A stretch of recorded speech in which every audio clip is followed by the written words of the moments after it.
Autism குறைபாட்டால் பாதிக்கப்பட்ட சிறுவன் ஜைன் ரயனை காயம் ஏற்படும் அளவுக்கு அலட்சியம் செய்ததாக அவனது பெற்றோருக்கு எதிராக இன்று பெட்டாலிங்ஜயா செஷன்ஸ் நீதிமன்றத்தில் குற்றம் சாட்டப்பட்டது.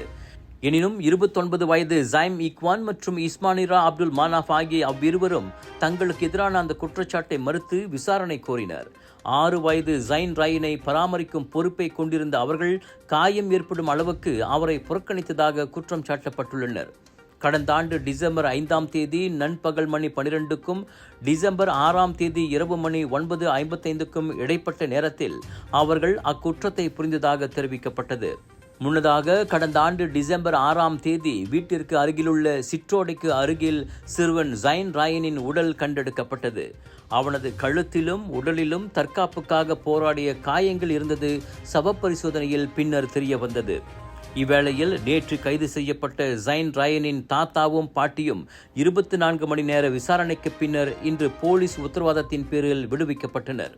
அவர்கள் மீது நீதிமன்ற வழக்கு எதுவும் பதிவு செய்யப்படவில்லை என்பதை பெட்டாலிங்ஜயா போலீஸ் தலைவர் அசிஸ்டன்ட் கமிஷனர் ஷாருல் நிசாம் ஜாஃபார் உறுதிப்படுத்தினார்.